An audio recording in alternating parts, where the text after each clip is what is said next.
Good morning, guys and gals. Hope you guys can hear me better this Monday morning on President's Day. And I hope you're out celebrating and also being productive. So we have a lot to cover today. I'm going to go over all of the revised KDNA tip sheets. So I will email these to you here in the next few minutes, and they will also be updated on BackAgent today if they're not already. So the tip sheets, anytime you're struggling in any of the KDNA metrics, if there's any area that you're not in the green, then take a look at that tip sheet, because the tip sheet lists very specific items that you need to complete that will increase your skill and also increase your effectiveness for that metric. So the top agent last week, good job, Kathy Crow. Kathy Crow had 3 properties that were open, 3 sales that were opened last week, and also 2 buyer rep agreements and 3 pre-listing appointments, and then 1 listing appointment. So the other thing that we've changed on the tip sheet is now we have an expectation. So you know, okay, for how many pre-listing appointments do I need to go on before I get a listing appointment? How many contacts do I need to make before I make an appointment, etc. So having expectations built into the tip sheets, expectations for top agents, in some cases, and expectations for new licensees. So a new licensee would be considered someone that's closed 12 transactions or fewer. So keep that in mind when Richard's coaching you weekly as far as what expectations are for a new licensee versus someone that has more experience. Angela has been very consistent. Angela had 1,800 direct mail pieces that went out last week, or flyers that went out. So Angela, that's a lot of pieces that went out. Let us know what the call to action was if you haven't already, and we can go over that and look at the results. So, you know, in your geo farm, now's the time to be really getting your marketing ready and getting things out there before March 1st in your geo farm, because keep in mind, these sellers need to see your name on your open house signs. They need to see it in your direct mail pieces. They need to see it on your flyers. They need to see it on maybe an AdWorks campaign that pops up on their browser. They need to see it in their Facebook feed. So they cannot get away from you that you have buyers for their property. They have to see that over and over and over. As I was going through the challenges today, we'll talk about that, but that was the #1 challenge that you guys had, is lack of inventory. So get the word out there on Facebook, on every social network, everywhere you can think of, that you have buyers and you need more inventory. So really peel the onion, think about how you can do that. And credibility is important. We know credibility is the #1 issue that agents have. So is your message credible? And that's where the I have a buyer flyer or direct mail piece is so effective. When you have specific buyers with their criteria attached, and they see that you're selling those buyers each month properties, then that increases your credibility. So Angela, good job on that. Angela had 60 contacts last week. Great job with that. 60 contacts, and also spent 8 hours previewing, and also had 9 new prospects. So I wonder if those new prospects came from your geo farm or from your flyers or direct mail. Let us know. But you had 2 transactions as well, 2 transactions opened. So good job. Something's creating results. Tammy exceeded goal in several areas and in number of new buyer rep agreements. So good job, Tammy. Tammy's also been consistently, and one of the great things about Tammy is that she's gotten to a point now to where she's consistently closing business. So managing that transaction, that can be time consuming, managing the transaction, but also generating new business. So that's so important, and that's where the KDNA helps your awareness. How many contacts, new contacts, are you making a week? Are you still keeping that engine going to where you're talking to 50 plus people a week, or you've got your marketing pieces going out to, you know, several thousand people, or your geo farm that's creating that consistent momentum for additional transactions and avoiding that real estate roller coaster. So Tammy had 2 transactions open and 1 transaction closed last week. Great job, Tammy, at 109% of goal. So I think I mentioned it last week, but I want to mention it again. Be sure to set your business plan in KDNA if your business plan exceeds $120,000 in gross commissions a year.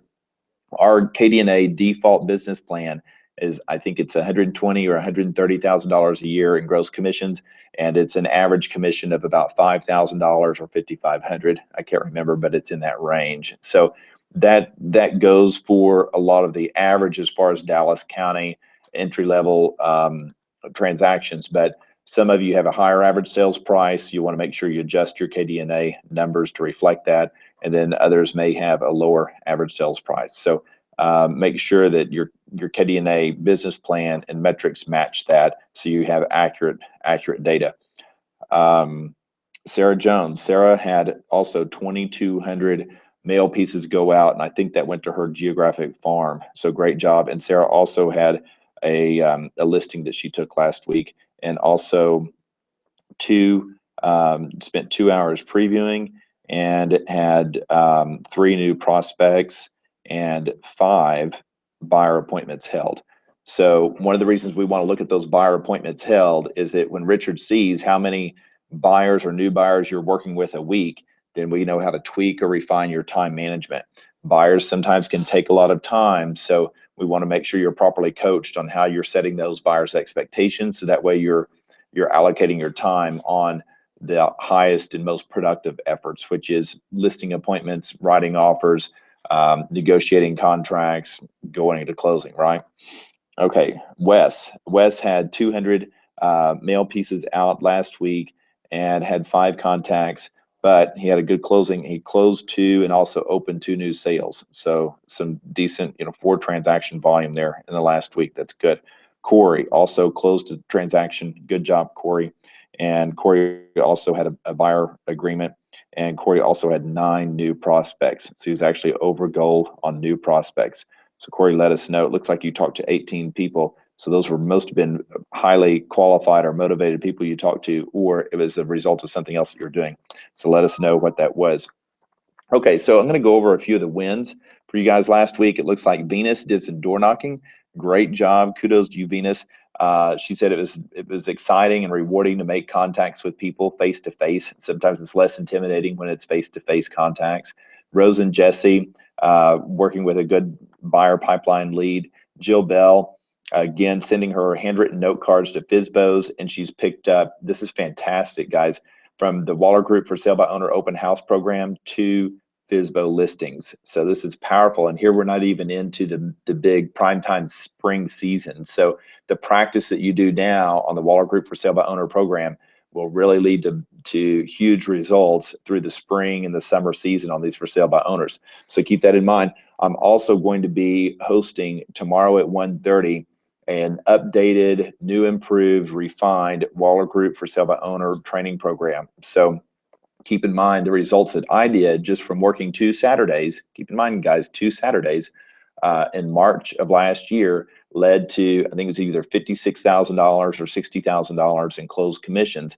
One of them hasn't even closed yet, but it's one we listed last week in Plano for $350,000 that's under contract now. Went under contract the first week with multiple offers. So that's just another example. That all came from me working 2 Saturdays, guys. So this stuff is not brain surgery. It's a simple stuff. It just requires the effort, and you have to know your numbers. And knowing the Waller Group for Sale by Owner program helps you with those numbers. Asking me whenever you're having challenges or you're hitting barriers, that's what I'm here for. Richard and I are here to help you get over those barriers, those challenges.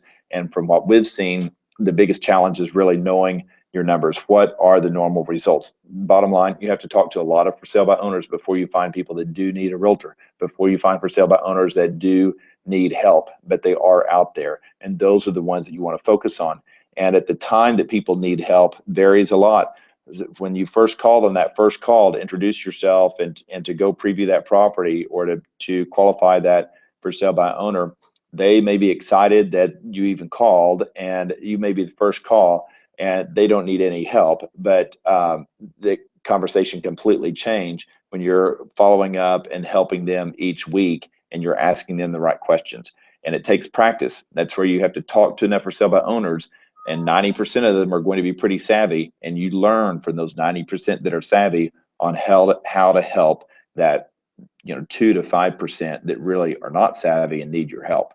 So guys, that don't let the 95% of the rejections or the people that don't need you get you down, because that is going to help you, and it equips you for that 5% that do need you. So keep that in mind. Okay, Reginald picked up a new buyer. Nina picked up a new listing from a referral. Good job. And also a seller lead from a previous mailing. So let us know what that mailing was. When you guys are reporting to Richard your results and your wins each week, be sure to let him know specifically what was the call to action on that mailing. The seller lead or picked up a buyer from a sign call. Was it one of your listings? Was it one of our listings? Let's go 3 layers deep on this. This will really help the other agents, and we will be able to collaborate more effectively. For example, with Venus on your door knocking, what script were you using on the door knocking? Let's try to be as specific as we can on the weekly wins, because that helps everyone. We appreciate that. Now for your challenges, Kathy, finding more inventory. Jill, I think that was similar challenge, finding more inventory. Venus, getting expired listings to answer the phone. Sarah, again, lack of inventory. So that was only 4 challenges, guys. Every single one of you should be having challenges every week. If you're doing your job right, you're going to have lots of failures and you're going to have lots of challenges. Let us know about those, communicate those, so that way we can get past those barriers.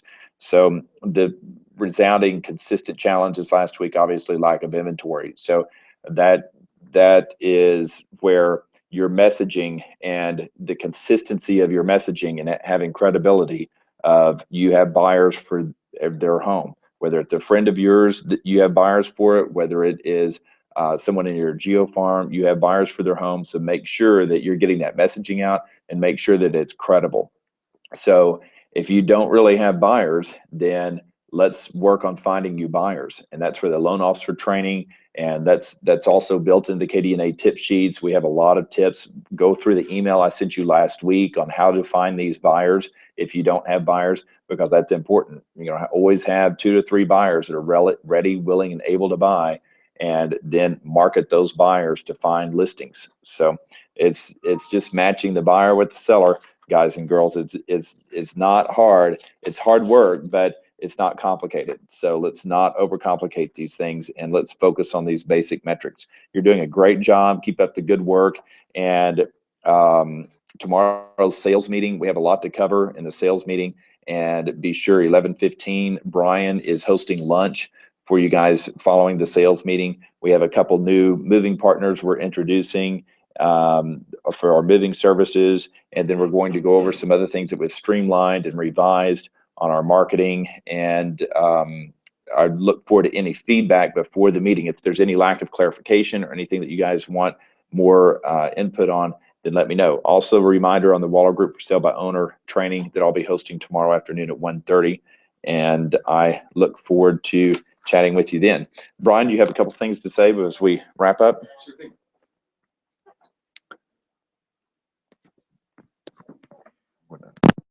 Okay. Hey guys, happy Monday morning. Hope you guys are staying warm and dry out there because it's kind of gross. But wanted to touch base, and we'll be on the bottom of the follow-up email just on a quick tip that can help ensure less delays as far as closing at some things we've seen pop up the very last minute. Got to make sure your title company is registered with the SSI.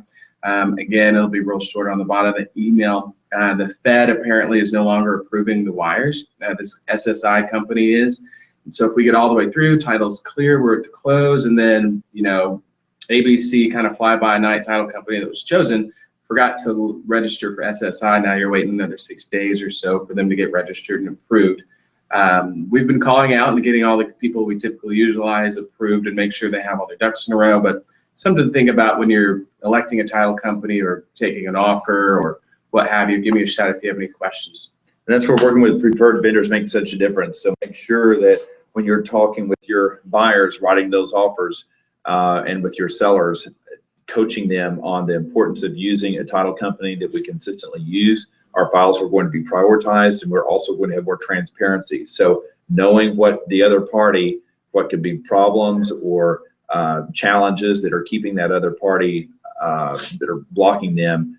If the title company is our preferred title company, they're going to call and let us know about that before it's too late. And that's how transactions go south, is when your vendors that are involved do not properly communicate. So using, Service First and using Prospect Mortgage, using Reunion Title, then that always streamlines that. That's always, anytime you guys have a problem with a file, you've heard me say it many times, Richard too, what title company, why aren't we using our title company? Why aren't we using our lender? 99% of the time, it's because our preferred lenders are not used or preferred vendors are not used, is where these problems come in on these files. So keep that in mind. Okay, guys, see you tomorrow. Have a productive day. Thank you.